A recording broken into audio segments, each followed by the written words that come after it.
Tired. I'm glad it's over. Emotions are running like crazy, you know. I don't know, I cried a lot tonight. Cody cried. I saw a few people on the front row and everywhere crying. So, and it's a special moment because I had no idea what he was doing when he rolled back in the ring. I was just kind of like, God, again, you know, not again, please. I'm dead. I mean, you already killed me. You killed the Attitude Era. And he wanted me to be his partner, and everybody just was. Nothing we did could have messed up anything, man. It was just everybody was. It was electric for me. This, without a doubt, in my 31 years, was the most incredible night of my life. It really was. Very incredible. His, partnership, accepting his offer? Well, hell yeah. The Brotherhood back together, of course. I want to get a 6-star match out of the Young Bucks for Dave Meltzer. I'm hoping that I get a little more than a 3.5 tonight. I mean, my God, man, we took it back to 1986. Emotions were there. It's a story. It was a story match. It was a lot of fun. What do you think your dad would have thought about tonight's match? He's watching, grinning ear to ear, I'm sure, man. He had the best seat in the house. And he was, I could feel him. What did you think as far as the crowd response chanting Dusty's name and just the whole, just the whole crowd response from top to bottom of the show? Dave, when they started chanting Dusty the first time, I knew that there was nothing we could do in here, and we could have messed up 1,000 things that we could do no wrong, because they were there and they knew it was a storied moment, and I think we told the best story that we possibly could, or I did. I know I did. So I hope it was good for the people.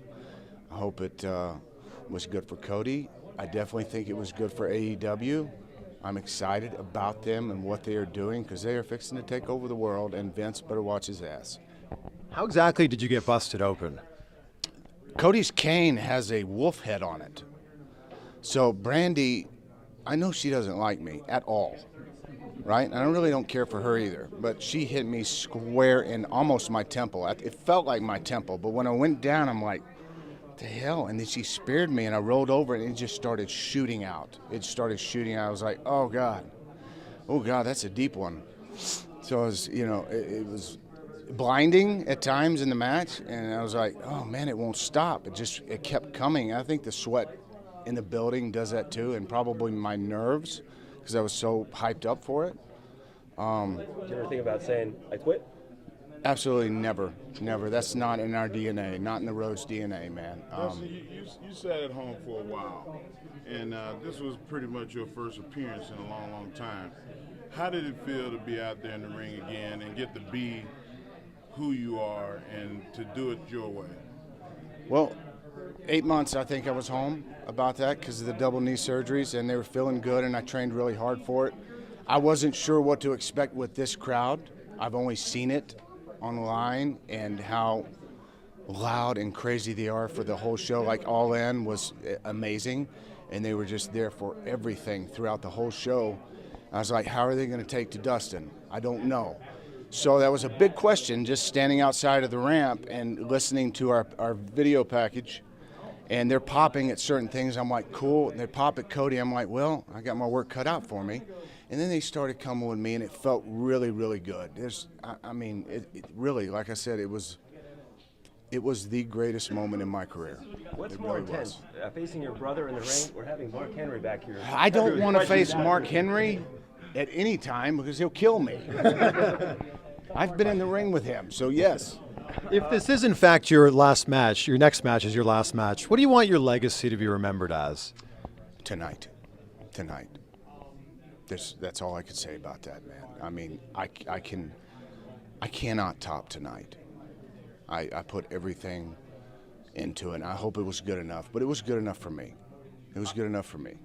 I got to know, you went to take your boots off and leave them in the ring there at the end. Were you anticipating on hanging it up tonight, or were you caught off guard? I was, and he snuck in behind me, and I'm like, oh, geez, let me get my boots off before you do anything. My God, I want to leave this boot in the ring and say goodbye, proper. But I was pretty tired, and He came in there, and I didn't know what to expect, what he was going to do. I was exhausted. He killed the Attitude Era, but I'm standing here today. Well, do you feel like it's kind of like a career-defining match for you too? Especially because for a long time you didn't really get quite enough credit for just how good you were, and I feel like the last few years people have really come around to it. Listen, man, I got out of Papillon. I made it out of prison, and it feels good to know that there's a life outside of WWE. It feels good, man. I mean, new life for everybody. And he better be on his toes. You've been in the business for a long time now. Are you surprised at the landscape with social media being a big thing now with wrestling and YouTube videos? I mean, are you still all for that? Can you adapt to that? Or is that kind of a thing that's kind of lost? You have to adapt. You have to grow with anything, with any company. Everything, you grow. Or if you don't grow, you will sink and you'll fall. Dustin, you've always been a guy that mentored the young people. Do you feel like you'll assume that role here? I would love to. I mean, that's definitely, I think that is my job to do, is to pass on my knowledge of the business to the kids who want it and who will listen. Because I do know what I'm doing, and I can tell stories, and I can help with creative, with their characters and